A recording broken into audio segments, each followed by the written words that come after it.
Advertencia, lo que viene a continuación es no apto para mentes aburridas. Las opiniones vertidas en este programa son de exclusiva responsabilidad de nuestra insaciable curiosidad. Señoras y señores, porque toda la vida tiene su ciencia, aquí comienza All You Need Is Love. El show de ciencia y tecnología más querido del mundo, con la conducción del periodista Iván Rimaza. Un aplauso espontáneo a nuestro público acá en el estudio. ¿Cómo están? Empezamos con ciencia y entretenimiento. Oigan, imagínate que el sol se apague ahora mismo. Que desaparezca. Oh, por arte de magia. No que vaya perdiendo su potencia, sino que desaparezca. ¿Nos daríamos cuenta inmediatamente? La verdad es que no. Estaríamos por más de 8 minutos sin tener idea que desapareció el sol. 8 minutos y 20 segundos se demora la luz del sol en llegar a la Tierra. ¿Y cómo sería eso? ¿Qué pasaría cuando terminen esos 8 minutos y 20 segundos y finalmente llegue la oscuridad? Bueno, por supuesto eso, la Tierra quedaría completamente a oscuras. Pero lo más impactante no es eso. Sin el calor del sol, después de una semana, la temperatura media global sería de menos 17 grados Celsius. Y en un año estaríamos por los menos 73 grados Celsius. Casi toda el agua del mundo completamente congelada. La fotosíntesis dejaría de existir. Ese proceso crucial en el que las plantas convierten la luz solar en energía para que las plantas finalmente mueran. Y peligraría todo el sistema alimentario también. En eso, por supuesto, nos involucra indirectamente a nosotros, porque los herbívoros no tendrían comida, ya que la fotosíntesis haría que las plantas mueran. Y con ello, los carnívoros, a la larga, tampoco. La cadena alimentaria colapsaría por completo. La atmósfera de la Tierra cambiaría. Los científicos nos han mostrado cómo el Sol regula el clima de la Tierra. Sin la energía solar que impulsa la circulación atmosférica, ya no existiría el viento. O sea, si desaparece el sol, con ello también se iría algo a lo que estábamos muy acostumbrados, como es el viento. Las lluvias también se acabarían. El ciclo del agua también. Chao, agua líquida por completo. Los intentos de reemplazar al sol, además, como para, no sé, perderle un poco el miedo a esta distopía que les estoy planteando, son pura ficción. Nada, ni la energía nuclear, ni cualquier forma de energía alternativa podría replicar lo que el Sol hace por la Tierra. De hecho, el físico de la Universidad de Harvard, David McMillan, lo dice muy bien. No es tanto la energía, que es enorme y muy difícil de igualar, sino que lo que hace importante y clave y distingue al Sol de otras cosas es que es única su energía por la forma en que permite un equilibrio dinámico entre todos los sistemas naturales de la Tierra. Si el Sol se apagara, la oscuridad la verdad es que sería lo de menos. Todo se acabaría. Por suerte, eso sí, sería rarísimo que ocurriera. Empieza All You Need Is Love. Te escuchamos. Esto es Conexión Cuántica.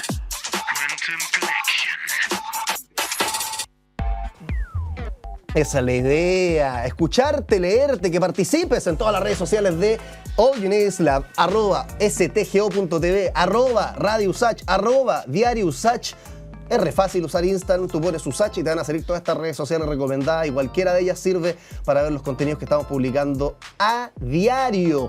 Conversaciones sobre volcanes, alienígenas, inteligencia artificial y de hecho, ¿qué vamos a estar leyendo ahora? El olor. ¿Por qué nuestra casa es tan difícil de oler? ¿Le ha pasado eso? Que vuelven de vacaciones después de 2 o 3 días, no sé a dónde, y como que descubren el olor de su casa que no sentían hace mucho tiempo. Bueno, nuestros seguidores disfrutaron la respuesta de Alexia Núñez, neurocientífica, sobre los aromas. Pueden revisar ahí el reel, por supuesto, en nuestras redes sociales. Y nos dijeron lo siguiente, pasemos a ver los comentarios. O sea, que los viejos no saben que su casa huele a viejo. Yo creo que es un poco así, ¿eh? Yo creo que es un poco así. Así como dábamos también el ejemplo del alcalde, o del entonces alcalde de Valparaíso, Jorge Char, que decía que él no siente el olor a pipí en Valparaíso. Bueno, puede pasar eso también, uno se acostumbra a todos los tipos de olores. El perfume que yo me eché en la mañana ya no lo siento, así que lo mismo yo creo que puede pasar con ese, comillas, olor a viejo. Es cosa de pasar un par de días fuera de la casa, dice alguien, y se siente. Me pasa más eso sí con las personas, como dejar de sentir su olor es característico. Y es increíble, ¿eh? Que después, si se quedó la polera de alguien, ¿no le ha pasado eso? Se queda la polera de alguien perdida por ahí, tú la agarras, la hueles, y como que al tiro sabes de quién es. A mí me ha pasado muchas veces eso. Y siendo colega, o sea, gente con la que uno no ha regaloneado, no ha pasado un tiempo afectivo tan íntimo. Igual el colega, uno huele de repente su prenda y dice, esto es del Pepito. Como que el olor es muy característico. ¿Quiere decir que me voy a acostumbrar al olor de mi michito? Pregunta otra persona. Pucha, yo creo que sí. El olor de mi perrita, por ejemplo, algunos me han dicho, oye, está como medio hondita y yo no le siento ningún olor, la verdad. Mejor que así sea. Es re bueno el ejemplo del perfume, dice otra persona. No es que no dure, sino que uno se acostumbra. Tal cual. No estamos todo el rato sintiendo el olor, lo bueno es que otros sí. Y de hecho, eso de alguna manera conecta con la conversación que vamos a tener en breve, los aromas, atraernos. Seguimos con All You Need Is Love. Y ahora, ¿quién podrá explicarnos? El amor, un sufrimiento que nos trae tantas gratificaciones y pese a que sabemos que vamos a sufrir y vamos a salir llorando y deprimidos por mucho tiempo, igual nos aventuramos en él porque parece que es demasiado adictivo. Ana María Fernández, vicerrectora de vinculación con el medio, ¿cómo estás? Gracias por estar acá en All You Need Is Love. Muchas gracias por invitarme, aquí muy contenta. Oye, tú has estudiado mucho las relaciones amorosas, no sé por dónde partiría haciendo la reflexión. ¿Qué nos diferencia, por ejemplo, de otros animales, otros mamíferos? Todos conocemos el amor, es algo propio humano. Hablemos de eso y después vamos profundizando. ¿Qué nos diferencia? Bueno, yo creo que menos cosas de las que creemos. ¿Ya? Probablemente la mente, la capacidad del lenguaje, todas esas cosas, pero es una discusión adicional. Ahora, yo creo que todos conocemos el amor. El amor es algo que viene desde chicos, que cuando estamos chiquititos es con la mamá, que te siguen. Yo tengo una hija que todavía se me pega en la pierna así en lugares. Entonces yo diría que es una característica universal. Yeah. Sobre todo ese amor madre-hijo o cuidador primario con su hijo o su hija. Después las amistades. Todos hemos querido a nuestros amigos. Y ya en la etapa adulta de repente es más complejo el tema de si todos hemos amado o no. Pero uno se da cuenta, yo creo, eso es parte como de lo que es la identidad y todo eso, el crecimiento. Y hay una etapa en la vida que es alrededor de los 25 años, pero podría ser a los 18 o a los 35, en la cual la mayoría de la gente ya ha experimentado por primera vez ese amor que duele, que es profundo, que es... Y generalmente el que genera dolor, no digo que no pueda pasar con un amor fraternal o más de familia, pero generalmente el amor más romántico, ¿o no? Es como pareciera el que más nos gratifica por una parte, como que es más, wow, locura, más intenso, pero al mismo tiempo más doloroso. Claro, lo han comparado, mira, la gran doctora que era antropóloga, Helen Fisher, que trabajó sobre eso, murió hace poquito. Ya tenía como 90 años, pero fue la que estuvo en todas estas plataformas de citas. Yeah. Y ella hizo un recorrido por la mente, siendo antropóloga, qué es lo que nos pasa a nivel de neuroquímica cuando estamos enamorados. Y es profundamente, es intenso. O sea, por un lado, ella lo comparó, no es igual, pero que lo comparó a unos estados narcóticos cuando uno está consumiendo drogas bien intensas, que de repente te las sacan y que hay como... Claro, en psicología lo conocemos con síndrome de abstinencia y todo eso. Entonces, esto cuando uno lo piensa no con una sustancia que se está metiendo, sino con una persona, como que uno queda plop, muy descolocado, porque es distinto. O sea, por último, con la sustancia uno puede rehabilitarse o algo, pero cuando uno sufre por amor... eso duele. Oye, Ana María, y tú has visto mucho también cómo... O la pregunta que te haría, más allá de escribir lo que tú has investigado, publicado, a mí me llama la atención esto de la competencia asociada al amor. Y la competencia no digo habilidades, sino que el competir. ¿Cuánto de eso se da? ¿Quiénes compiten con quién? ¿Por qué competimos? Bueno, eso es bien interesante. Ahí muchas veces eso se ha malinterpretado pensando que en realidad uno postula que somos monógamos, ¿ya? Pero no es eso, sino que en todas las relaciones, piénsalo con los niños, ¿ya? Yo siempre me gusta el ejemplo de los niños porque es más sano, ¿ya? Cuando un niño tiene un hermanito, ¿qué hace? Trata de monopolizar el tiempo de la mamá, ¿ya? O del cuidador primario. Entonces, tener toda la atención posible. Todo, y está con el hermano y se tira encima. Y esos son algunos de los experimentos que hicimos en un tema también que siempre he trabajado, que es el tema de los celos. Los celos no patológicos son así. Cuando a un amigo le pasa también esto, que, no sé, tienes tu mejor amigo, ya, nosotros dos somos súper amigos y todo, y de repente aparece una amiga tuya que más allá de si es bonita o no es bonita, empieza a acaparar tu tiempo. Pucha, a mí me da lata, te voy a llamar, te voy a decir, hola Iván, ¿cómo estás? Y la cuestión, y tú me decís, ¿sabes qué? Quiero que conozcas a mi amiga porque es tan entretenida. Más allá de una relación de competencia romántica, eso me da lata porque ocupamos un tiempo, tenemos una forma de entendernos, entonces eso puede suceder. Y eso sucede, de hecho, en el ser humano. Y pareciera que esa lata, porque conversábamos en otro programa con una filósofa argentina sobre el deseo. Ella se llama Florencia Babi. Era muy interesante el análisis, iba a decir como el hecho, pero no sé si es un hecho, pero el análisis de que pese a que vemos que una persona está en disputa, ella hablaba como de un objeto de deseo en disputa, ¿no? Y en este caso lo llevamos a la competencia, pese a que vemos que alguien quizás no está dejando de lado o hay que competir para obtenerlo, eso sí, nos da lata, pero al mismo tiempo es como un motor que alimenta también las ganas de concretar ese amor. Bueno, es que el amor es así, po. No quiero sonar cliché, pero voy a sonar cliché igual. Sí. Es que los clichés, por algo son clichés también, ¿eh? Son buenos clichés, o sea, yo cuando estudié científicamente los celos, lo propuse como un proyecto de investigación financiado por la NIT, los celos como una forma de proteger los vínculos cercanos, ¿ya? Entonces, eso está avalado por la teoría y por eso digo que somos muy parecidos a otros animales. Los seres humanos tenemos capacidades increíbles, no estoy diciendo que seamos animales, pero es lógico, o sea, nosotros tenemos un sistema nervioso que es capaz de, por ejemplo, cuando liberamos oxitocina, que es lo que uno libera cuando se toca, cuando se hace cariño. El apego, ¿no? Las guaguitas cuando están amamantando. Claro, ¿qué es lo que eso produce? Nosotros, la mayoría de la gente ¿por qué es la hormona del amor? Porque nos produce confianza, nos produce calma. Nos calma y nos da confianza. La vasopresina es más específica para la calma. Entonces, hay hormonas que nos están influyendo. Igual uno puede tener todas esas hormonas y ser infiel, desenamorarse o maltratar. No te estoy diciendo que son...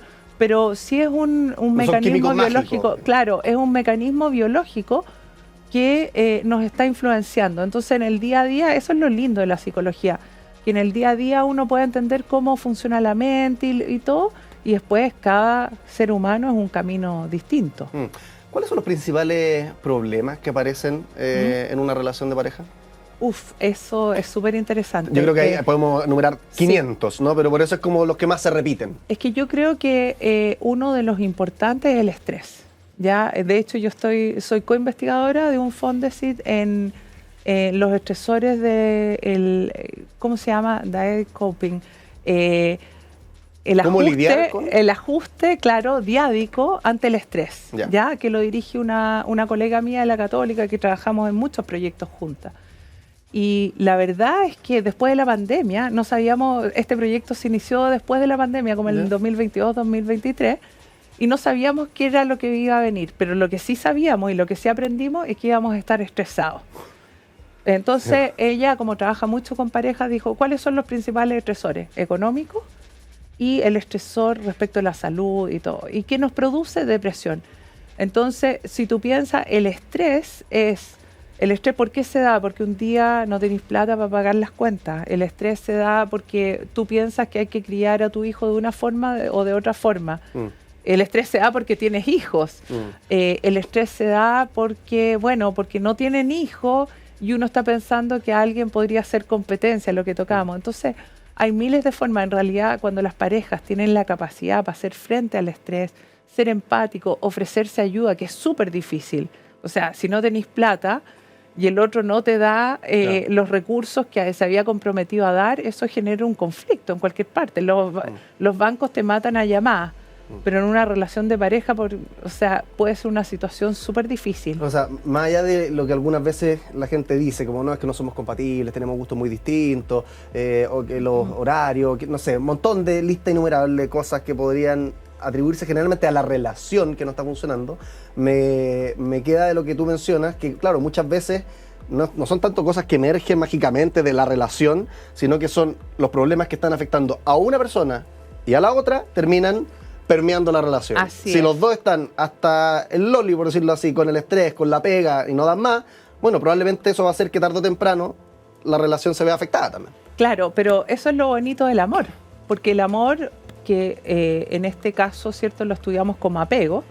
Cuando uno tiene un apego seguro, se siente apoyado y todo, o sea, no importa que estén los dos arruinados económicamente o estén los dos con un niño con problemas, que nos pasa hoy en día cuando tenemos una pareja que tiene un hijo con cualquier dificultad, ahí es cuando la pareja, ¿cierto?, enfrenta situaciones extremas, porque involucran el bienestar de tu hijo. Entonces, o sea, a veces son cosas que el dinero no puede comprar, sino que cómo lo rehabilitas y todo. Entonces hay parejas que tienen esa capacidad.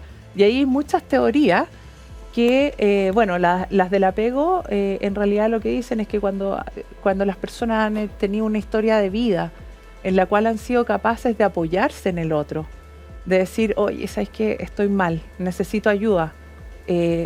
Y eso les causa confort, eso los ayuda a ambos a enfrentar muy bien el estrés.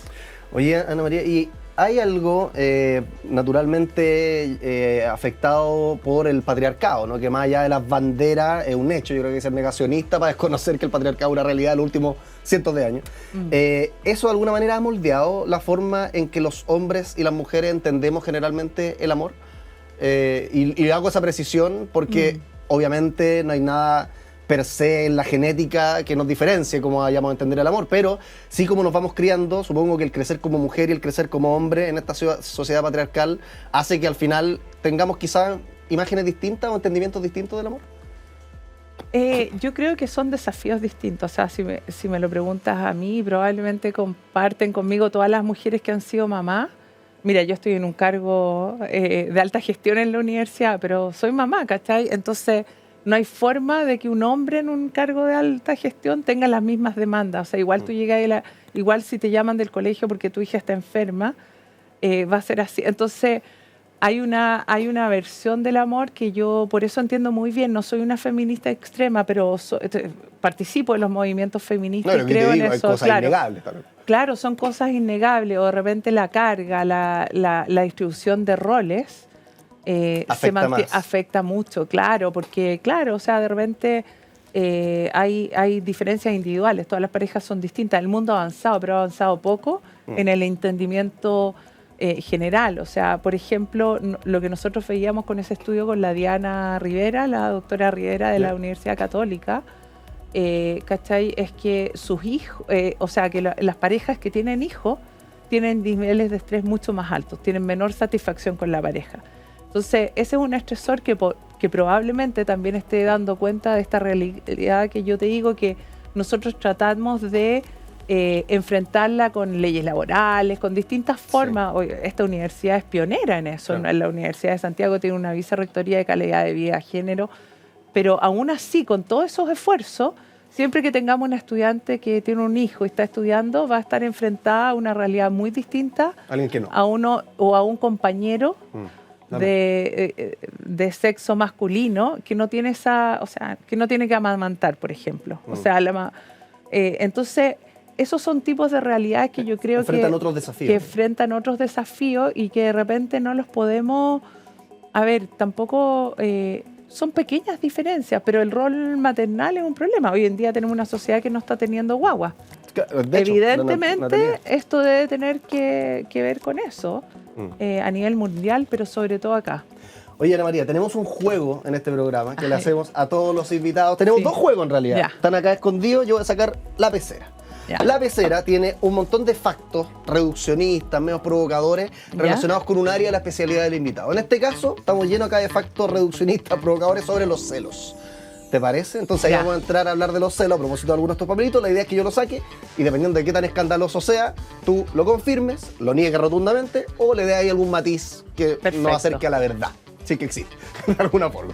Saquemos un papelito entonces, estamos hablando de las relaciones. Algún papelito va a salir acá con algo relacionado a los celos y va a responder Ana María Fernández, vicerrectora de vinculación con el medio de la USACH. Los celos son tóxicos. ¿Qué dice la experta? Depende. Yo he sido la grande defensora de los celos normales. Los celos patológicos son tóxicos, malos y dañan a la gente profundamente. Describamos un celo patológico y describamos un celo normal. Sí, el que no deja... Mira, siempre la patología en psicología es cuando tú no puedes funcionar normalmente. Tú llegas para acá y te dicen, oye, Iván, ¿sabes que te han llamado 5 veces para preguntar si ya llegaste? Eso te interrumpe tu día a día en el trabajo, ¿ya? Entonces eso pasa a ser patológico, o alguien se violenta y dice, no, es que tú estás provocando y a ti te gusta que yo te pegue porque te quiero. Eso es patológico, eso es mentira. Todos los mitos del amor son mentiras.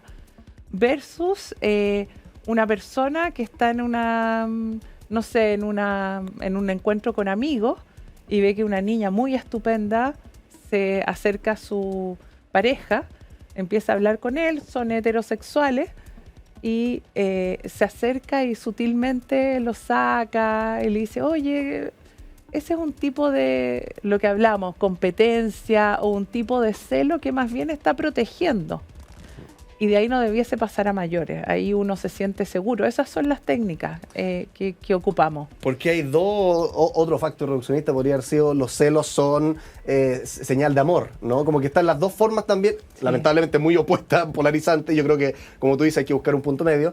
Como que los celos son, oh, estoy con una persona tóxica, estoy chato, ojalá nunca me cele. Y lo otro es como, no, pero si yo te celo porque te amo, porque me importa. Como que, ¿cómo conviven esas dos visiones? Es que bueno, ahí está el problema, porque siempre, primero está la falacia naturalista. O sea, yo estudio harto psicobiología. Entonces, de repente los alumnos me dicen, pero ¿eso es determinista? No, no estamos determinados. Pero sí, evidentemente, ¿cómo se llama? Los celos es algo que es una continuidad desde el reino animal. Nosotros lo sentimos al nacer con ese cuidador primario. Y eso nos enseña a sentirnos seguros. O sea, las guaguitas, los experimentos iniciales, la teoría del apego, dejaban a guaguitas en orfanato y las cuidaban muy bien físicamente, pero no le hacían cariño. Esas guaguitas se morían, se enfermaban. El sistema inmune los traicionaba. Entonces, eso mismo nos pasa a nosotros. Entonces, cuando yo siempre digo ese mito del amor, de que te celo porque te amo, es un mito. La verdad es que también en el trabajo hay dos tipos de emociones que son distintas, la envidia y los celos. ¿Ya? La envidia es cuando a ti no te gusta que nadie ocupe un lugar más alto que tú, cuando uno no quiere estar en desigualdad de condiciones. Pero los celos pueden darse, por ejemplo, cuando tú con tu jefe tienes un lugar especial y tu jefe te delega ciertas cosas sin que tengan ninguna situación romántica. Y de repente llega otra persona que ocupa el lugar que tú ocupabas. Eso pasa en las amistades, en las relaciones familiares y para qué decir en las relaciones románticas. Profundicemos en eso que decía, lo de te celo porque te amo, un mito. Porque yo creo que muchas personas que nos están viendo han sentido celos de repente en una relación y a nivel, no sé cuál es la palabra psicológico precisa, pero inconsciente, subconsciente, en la locura, ellos dicen, oh, estoy sintiendo esto porque lo amo. O sea, yo creo que hay una convicción, ¿no? De ahí a que eso sea real es otra cosa. Pero ¿cómo podríamos profundizar en eso? ¿Por qué no es tan directa la relación de si estoy sintiendo celos por mi pareja, ponte tú, es porque lo amo mucho? Bueno, porque ahí vienen los estilos de apego. Generalmente una persona que es segura es capaz de decirle al otro, mira, te quiero, te amo. Una persona que no es muy segura en sus relaciones y que ha tenido una historia de afectos mientras crecía, que no eran constantes, no eran estables, anda siempre como pisando huevos. Entonces, si está enamorada, se le confunden los sentimientos, no se siente segura en la relación, ¿cierto? No sabe si va a durar y todo. Y después viene otro extremo que es el evitativo, el que en realidad quiere y todo, pero siempre como que trata de llegar hasta ahí y si se acerca mucho, se retira. Entonces, en esas condiciones, cuando tú no encuentras la seguridad, te pueden pasar, esos son los caminos hacia la locura. Igual yo creo que los caminos hacia la locura, si la locura es temporal, son mucho más sutiles. Ya de repente uno le puede pasar que vea a alguien y se distorsiona, pero mentalmente somos capaces de decir, no, si en realidad estoy puro leseando. O sea, ve a la pareja con una foto de alguien despampanante en el mundo de hoy. Y después te das cuenta que estaba, no sé, un periodista estaba editando una foto para un reportaje que estaba haciendo. Claro. Entonces, ese tipo de confusiones pueden suceder.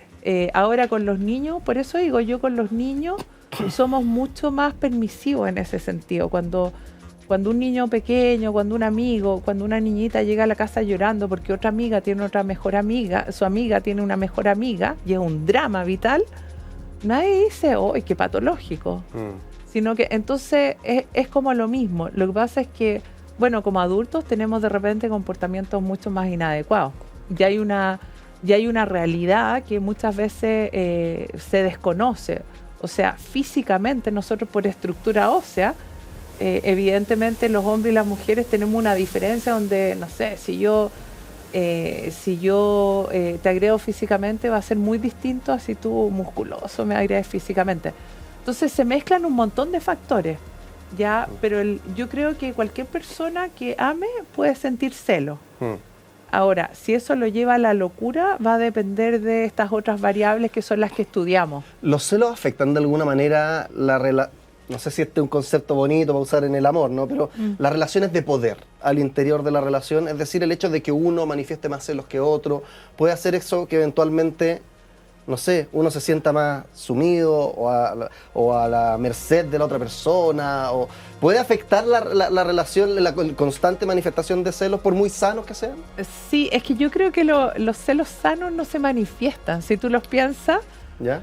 como que uno, claro, se plantea esa cuestión y dice, estoy leseando. El celo sano, entonces el que pasa en la cabeza y uno logra ver como... Claro, o que te hizo hacer una cosa y después tú te ríes de ti mismo. Ya. A mí me ha pasado. O sea, yo antes hacía un ejercicio en la introducción a la psicología que lo dejé hacer porque era un poco peligroso. Le decía a los alumnos, hola, ¿cuántos de ustedes están en pareja? Y algunos levantan la mano y le decía, ¿dónde creen que está su pareja ahora? ¿Cachai? Como para mostrarles lo que es la... Claro, es que por eso te digo, la inexperiencia, porque la mentalización es así, uno puede poner estas situaciones y eso es lo que hacemos en la investigación. Es lo que los jóvenes hoy día le dicen el delulu, que es cuando yo me empiezo a imaginar, estará con otro, o no me contesta, debe estar engañándome con un harem de personas, y al final no pasa. Y es una locura, claro. Y todo, yo lo he vivido. Alguna vez me pasó eso, que no me contestaban el celular, estaba apagado. Y era seguro como, está con George ¿pero Clooney? qué onda? Claro, ¿qué está haciendo? ¿Qué está pasando? Entonces, la verdad es que uno tiene la capacidad y de eso depende toda nuestra estabilidad emocional. Nos pasa lo mismo, de repente, no sé si te ha pasado, a mí me pasó el otro día, iba entrando a la vicerrectoría y había una funcionaria que es súper amorosa y como que no me vio y se sobresaltó.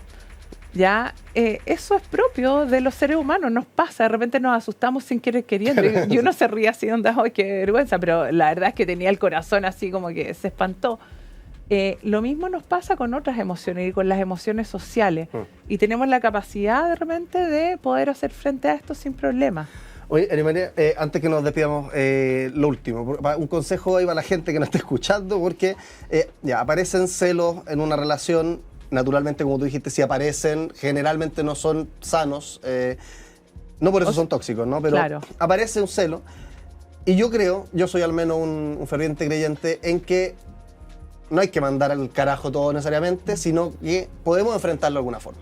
Y tú misma dijiste que muchas veces la gente que manifiesta celos no de una manera propiamente sana es porque ha tenido experiencias pasadas, no voy a decir horrorosas, pero no de las mejores. Sí. Entonces hay mucha empatía, yo creo, ahí, ¿no? Cuando de repente me llega un celo de mi pareja o de quien sea, y yo digo, mira la locura que está diciendo esta persona, como de poder respirar y decir, ¿de dónde vendrá? ¿Qué le estará pasando? ¿Qué estará pensando? ¿Cómo nos enfrentamos a los celos para no mandar a la chuña la relación solo porque se manifestó? Bueno, la verdad es que, ese es el desafío, por eso es importante educarse respecto a estas cosas. No solo de los celos, pero la verdad es que el amor tiene distintas etapas, eso también lo decía la antropóloga Helen Fisher, y tiene toda la razón.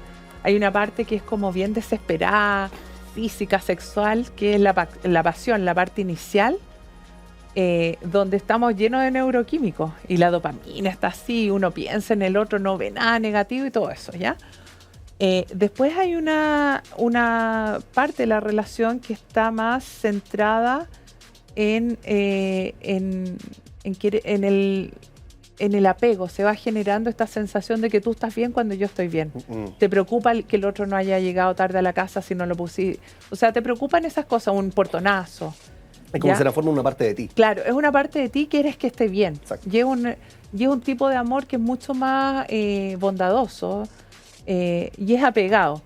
Y también hay una parte del amor, ¿cierto? Que son dimensiones, como si lo desagregáramos, que es el compromiso. Y uno, pese a los malos momentos, tiene la decisión de que quiere tanto al otro que va a hacer todo lo posible por estar con él. Todas estas cosas se van dando inconscientemente. Uno va a otro todo el rato. Claro, entonces cuando tú lo ves que tienes como en equilibrio todas estas cosas, esos son los amores que muchas veces son empáticos. De repente nos pasa, no sé, yo conocí harto en mi camino de vida, hartos amigos que se casaron y duraron 6 meses casados.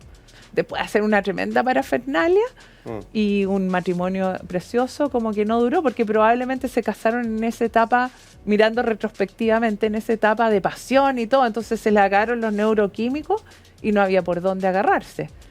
O otras personas que han estado toda la vida, ¿cierto?, juntas, y tú los mirás y decís, se querrán, en realidad están por puro compromiso. Claro, entonces hay matices, yo diría. Entonces los celos, cuando entran a jugar en un tipo de historia de vida donde uno siempre se ha sentido mal, o sea, llegáis a una parte y decís, pucha, síndrome del impostor, me merezco donde estoy, vas a llegar con eso a tu relación de pareja. Y si te toca si tienes la suerte de que en esa relación encuentras a alguien que sea comprensiva con ese tipo de situaciones, una amistad, por ejemplo, desinteresada, ahí va el éxito. Ese es el mensaje. Ana María Fernández, vicerrectora de vinculación con el medio. Estamos hablando de los celos, el amor, las relaciones humanas. Yo creo que podríamos tener 5 programas pendientes y repartidos a lo largo del año para poder cubrir todo lo necesario. Un aplauso y seguimos haciendo All You Need Is Love. Gracias. La máquina del tiempo. ¿Cómo eran los doctores antes de que existiera el CEFAM? ¿Cómo eran los doctores antes de que ocuparan bata y las distintas herramientas que asociamos generalmente? Bueno, en la antigüedad, las civilizaciones pioneras en el tema de la medicina y la salud fue Egipto, Grecia y Roma. Medicina que combinaba prácticas empíricas con creencias más espirituales, por supuesto. De a poco la hemos ido dejando abandonada, se ha ido separando de la ciencia. Los médicos egipcios eran conocidos como Sunu. Eran respetadísimos en esa época. Se formaban, de hecho, en instituciones llamadas casas de la vida. En Grecia había un caballero que se llama Hipócrates. ¿Qué hacía este caballero Hipócrates? Él promovió la idea de que las enfermedades tenían causas naturales, estableciendo un montón de principios éticos que todavía perduran. Las prácticas médicas eran usar remedios herbales, cirugías, por supuesto, muy básicas, precarias, rituales religiosos y algo muy importante, tú puedes profundizar después en aquello, la teoría de los 4 humores. Así es como se entendía antes el cuerpo humano: sangre, bilis amarilla, bilis negra y flema. Si te parece que estoy hablando de un juego de ciencia ficción, esto es real, búscalo para profundizar, porque yo tengo que seguir en esta máquina del tiempo. Después, en la Edad Media, Renacimiento, apareció por supuesto toda una influencia religiosa sobre el cuidado del cuerpo. Durante la Edad Media, la medicina en Europa estuvo influenciada por la Iglesia, querámoslo o no, lo que llevó a un estancamiento en el avance médico. En el mundo islámico, médicos como Avicena preservaron, ampliaron también el conocimiento médico. En el Renacimiento aparecieron todos los avances anatómicos. Ya has visto tú probablemente algunas ilustraciones del señor Da Vinci sobre nuestro cuerpo. Bueno, no es por nada. El redescubrimiento de textos clásicos y el interés renovado por la anatomía le permitieron a personas como Andreas Vesalio realizar estudios desarrollados del cuerpo humano, definiendo un montón de conceptos que ocupamos incluso en la anatomía moderna. Y bueno, hablando de moderno, ahora que estamos en la época contemporánea, del 1600 hasta ahora en realidad, la revolución científica lo cambió todo. Teoría de los gérmenes ya no eran estos humores y cosas abstractas, sino que hay bichos que nos hacen mal. En los siglos por el 1600 hasta el siglo XIX, Louis Pasteur y Robert Koch desarrollaron la teoría de los gérmenes, transformando la comprensión de las enfermedades infecciosas, conduciendo a prácticas como la antisepsia, es decir, que no hayan bichos, lo estoy diciendo muy mal, ¿no? Antisepsia, y la vacunación para prevenir también enfermedades. Innovaciones tecnológicas, medicina personalizada, es parte de lo que vemos hoy día a día. Así que, oye, el doctor no siempre funcionó con hora, cita, 15 minutos y te vas con un papel y una receta y andas a comprar los remedios, sino que ha ido evolucionando. Y lo que era en la antigüedad con estos 4 humores, ni siquiera sabían que existían los gérmenes. Imagínate cómo va a ser en 100, 200 años más. Seguimos haciendo All You Need Is Love después de esta pausa. Hagamos la corta. Ciencia al paso.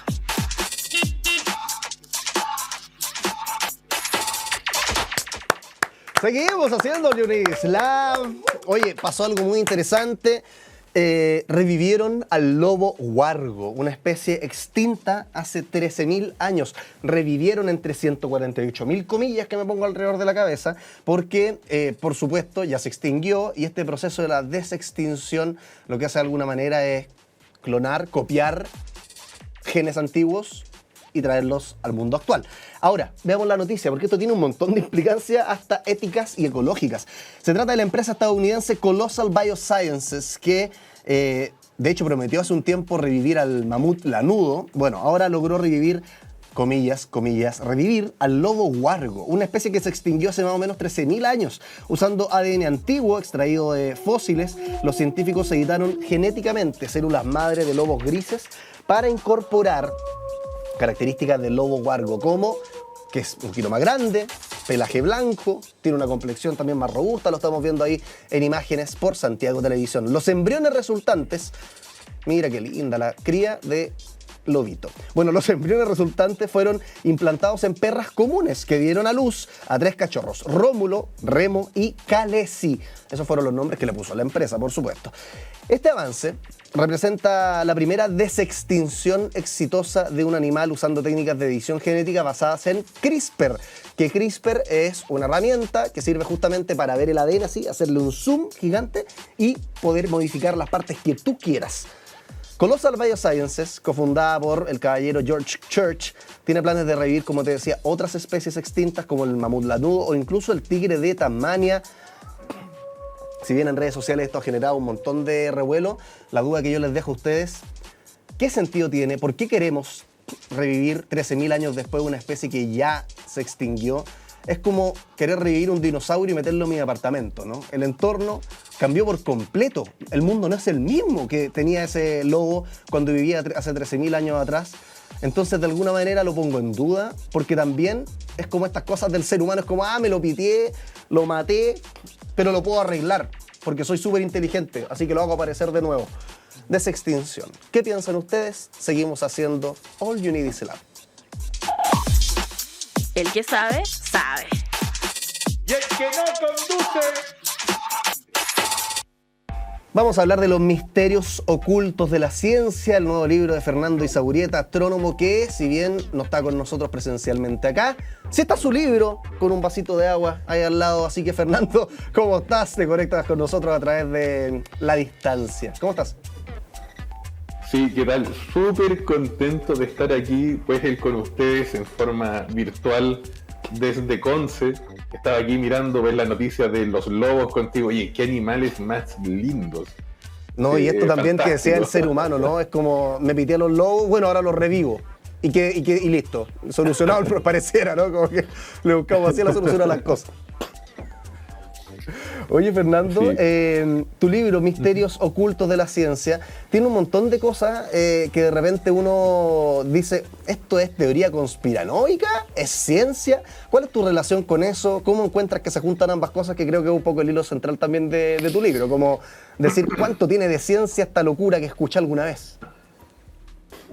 Exacto, mira, hay de todo. Justamente vivimos en un universo hecho de historias, y este libro tiene mucho de la interacción con la gente, con las preguntas que se hacen. Entonces, sí, va desde aquellos misterios escondidos como el Big Bang, pues los agujeros negros, la antimateria, las paradojas de la relatividad, pero también va a cosas cotidianas, ¿sí? Por ejemplo, algo súper importante, esto que mencionabas tú de esta parte media conspiranoica, por ejemplo, cierta terapia que me están vendiendo.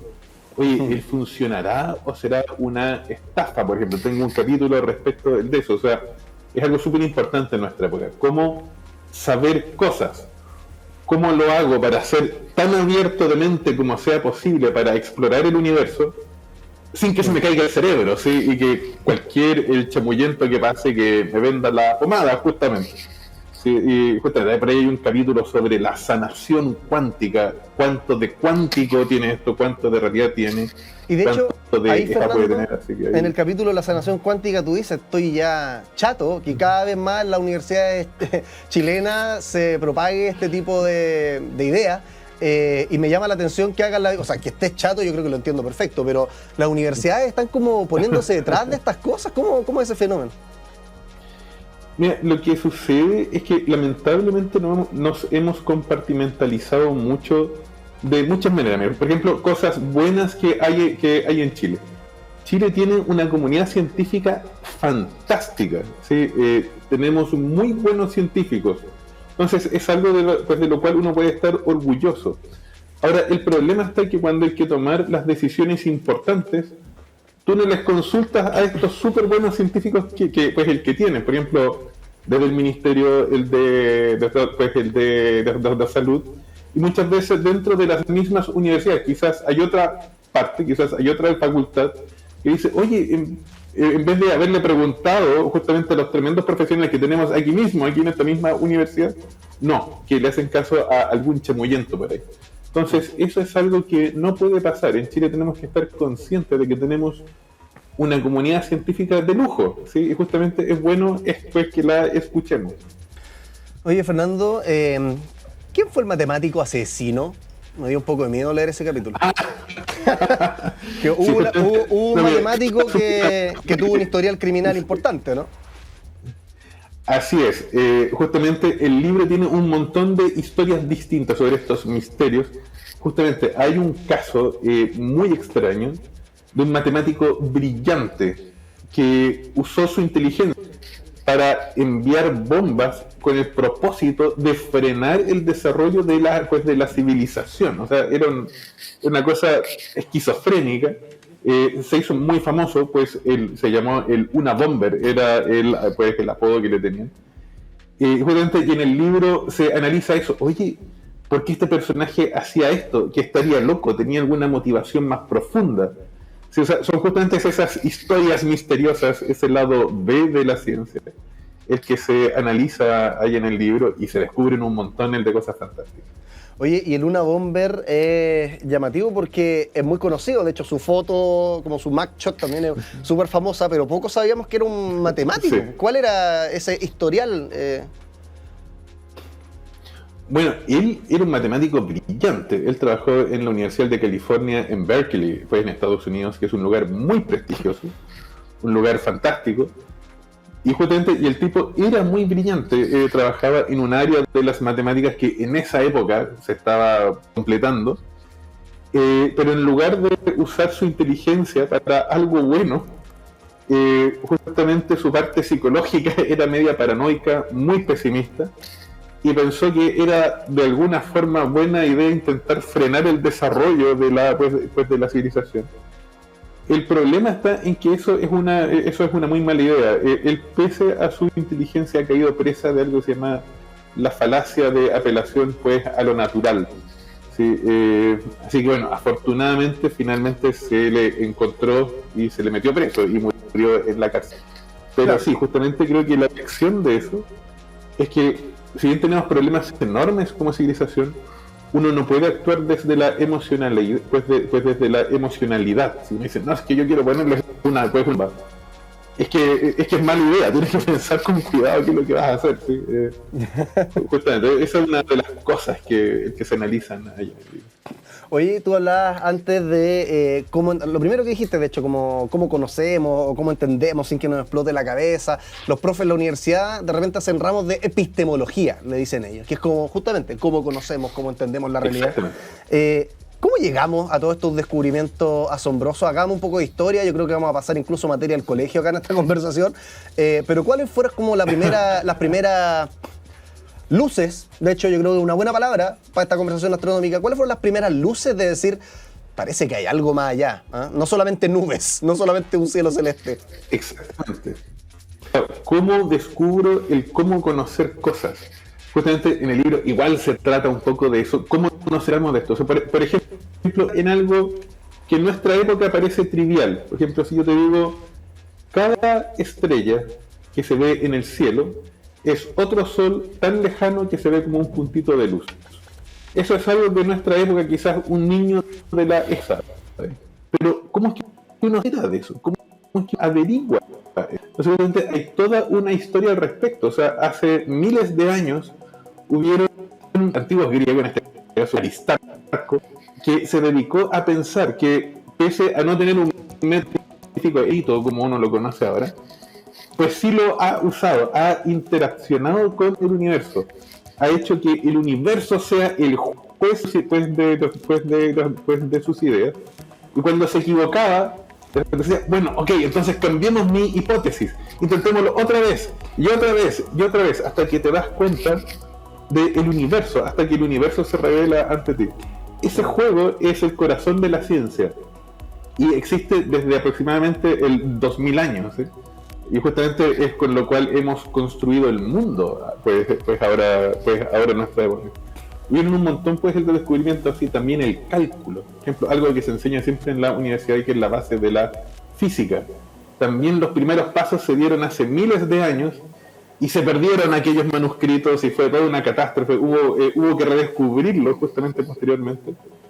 Pero en cierta forma estamos 1500 años en el pasado aún, justamente hemos perdido milenios de desarrollo científico porque se perdió el conocimiento en cierto Oye, momento. Fernando, si tú tuvieras, te voy a hacer un ejercicio hipotético, si tú tuvieras que hacer una apuesta, mucho dinero, por qué va a aparecer vida extraterrestre alguna vez, nos vamos a enterar. La condición es que esta apuesta no es para ahora, porque naturalmente hoy día no lo sabemos, no tiene un año, no, la duración es infinita. ¿Tú apostarías a que en algún momento de la historia del planeta Tierra y la humanidad van a aparecer alienígenas o ni siquiera de eso estamos tan seguros? Mira, obviamente que no nos damos pues el seguro de nada. Cuesta mucho evaluar la probabilidad de que surja vida, pero de lo que sabemos, si me pidieras a mí apostar, por ejemplo, yo apostaría a que hay vida, de hecho, en otros mundos de nuestro sistema solar. Creo que no hace falta el siquiera buscar en planetas pues extrasolares, en torno de otras estrellas. Yo, por ejemplo, sospecho que es muy probable que algo así como en los océanos de Europa, ¿sí? Que es una de las lunas de Júpiter. De Júpiter, claro. O que quizás en los lagos de Titán pudieran haber formas de vida que ni sospechamos. De hecho, también eso está en una de las partes del libro, justamente, donde puede haber vida aquí cerca, en algunos de los mundos cerca. Y pasan cosas muy curiosas. Por ejemplo, en Titán hay lagos y lluvia y niebla de metano. Y en el borde de estos lagos hemos visto cosas que cambian. Y no tenemos idea, quizás son sedimentos que son arrastrados, quizás son cardúmenes de algo, quizás son titanienses que van a la playa. Es que no lo sabemos. ¿Te das cuenta? O sea, el punto está que la única forma es ir ahí y averiguarlo, justamente. Así que sí hay una posibilidad, yo diría no nula, pues para nada, de que quizás haya vida en algún mundo relativamente cercano a la Tierra. Claro, y no en la eternidad, en el profundo espacio lejísimo. O sea, puede que esté más cerca de lo que creemos. A lo mejor en las próximas décadas que nos vamos pues a enterar. O sea, a lo mejor a lo mejor alguno de los niños que ahora puede estar viendo el canal, quizás cuando sea adulto va a descubrir el tipo de vida que surge en otro mundo. No es algo así como descabellado. El tema es que la vida, no es que vaya a salir una foto en CNN de un alien parado, ¿no? Así, hola, me descubrí. En general la vida que descubramos va a ser poco antropomórfica, poco parecida a un humano, ¿no? O yo creo que eso es lo más probable. Ya, o sea, justamente hay que pensar que la vida aquí en la Tierra es el resultado de la evolución, que es un proceso súper accidentado, donde un montón de accidentes te conforma el estado final. Entonces, que en otro mundo la vida vaya a evolucionar en cosas que se parezcan a lo que ya hay en la Tierra es súper improbable. O sea, por ejemplo, esa típica fantasía así como de Star Trek o el de Star Wars, en donde tú ves extraterrestres que son como humanos, pero un poquito el distinto, así como humano pero verde. Claro, humano eso más sería cabezón. muy improbable. Claro, o sea, es que eso obviamente es porque en Hollywood, en vez de hacer un extraterrestre nuevo, 0 kilómetros, es mucho más barato ponerle un disfraz a alguien. Tiene que parecer humano porque hay que ponerle ropa a alguien. Así que por eso es que se parecen pues a los humanos, pero eso es porque tienen poco presupuesto pues en alguna película. ¿Sí? Oye, Fernando, tú no te diste ni cuenta, pero mientras hablabas yo saqué esta ruleta que está acá al lado mío porque en All You Need Is Love tenemos juegos. Y esta ruleta, cada uno de los colores corresponde con una pregunta relacionada con algo de tu libro, algo que aparece en tu libro, astronomía, datos pop, en fin. Y la idea es que tú profundices en ello pensando que es una pregunta hecha por un niño o una niña. Así que vamos con la ruleta. Genial. 1, 2, 3, la giramos por completo, no sabemos cuándo se va a detener. ¿En qué color caerá? Generalmente cae en el verde olivo, Fernando Izagurieta. Hoy cayó en el azul. Mire, ese es el verde olivo. No estaba mintiendo. Casi cae en el mismo de siempre. Ya, color azul. Corresponde a la siguiente pregunta para Fernando Izagurieta. ¿Cómo lograr el asado perfecto según la ciencia? Wow, qué buen punto, justamente. Bueno, es uno de los capítulos del libro. Como te digo, se entretejen muchas cosas, desde aquellos grandes misterios del universo hasta aquellas cosas cotidianas, justamente como el asado para el 18, cómo lo hago para que quede perfecto. Resulta que la clave es usar ciencia. Para que las cosas que te salgan bien tienes que usar el método científico. Y resulta que si uno entiende qué es lo que está pasando, tú te percatas que el gran enemigo del asado perfecto es el agua que hay en los tejidos. Ese tostadito rico que se le forma fuera al asado viene de la reacción de Maillard. Claro. Que ocurre a una temperatura bastante por encima del punto de ebullición del agua.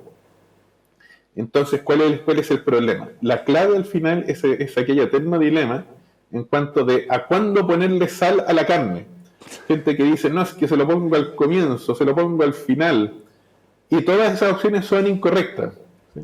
Lo que debes hacer es ponerle sal horas antes, o ojalá el día anterior. Para a que la se carne. seque, ¿o no? La idea es que todas estas sales entren pues en el tejido, porque cuando recién entra ya la sal pues por osmosis, otro proceso, ya las células que hay en la carne dejan todo su fluido afuera, entonces que se forman pozas en la carne. Si tú tienes pozas en la carne, nunca va a ocurrir la reacción de Maillard, ¿sí? Porque él va a estar solo a 100 grados Celsius.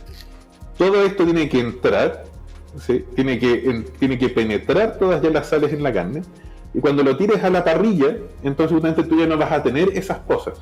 Lo que tú tienes que hacer es conseguir que por fuera haya una temperatura muy por sobre el punto de ebullición, pero por dentro que la carne ojalá esté así como a 60 grados. Entonces así tú lo que obtienes es el tostadito rico por fuera de la reacción de Maillard, que por razones evolutivas nos encanta a los seres humanos, mientras por dentro está rosadito pues el jugoso. Eso es lo que tú quieres que pase. Y el truco justamente es principalmente manejar cuando uno pone ya la sal en la carne, que es ojalá el día anterior, ¿sí? Entonces hay aspectos, tiene que ver con la termodinámica, pues el del asado. Me da mucha risa, Fernando, porque para el próximo asado que tenga, entonces voy a llegar con todos estos factos científicos, la termodinámica, y yo creo que me van a terminar tirando los chorizos por la cabeza, porque la gente algo tiene como con la ciencia y me van a decir, no, yo lo hago como yo quiero nomás, como yo quiero. Bueno, si quieren aprender a hacer el asado perfecto o descubrir pergaminos secretos de Einstein, viaje en el tiempo, si no es que hay un tema pendiente, bueno, todo eso está ahí, sentado en esa silla, el lado oculto de la ciencia de Fernando Izagurrieta, para que lo lean en el formato que sea, una entretenida lectura. Fernando, muchas gracias por estar acá en All You Need Is Love. Te damos un aplauso. Muchas gracias. Sí, lo pasé muy bien contigo, gracias. Chao, que estés bien. Seguimos. Chao, chao. Su fin, en realidad no todavía, nos quedan, 73 segundos aproximadamente para despedirnos, así que lo voy a hacer lo mejor posible. Recuerda seguirnos en nuestras redes sociales, @stgo.tv, @radiosach, @diariosach, porque es importante, y este disclaimer no lo paso solamente para ganar seguidores, para ganar likes, no, es porque todos los días estamos subiendo contenido de nuestras entrevistas, súper entretenido.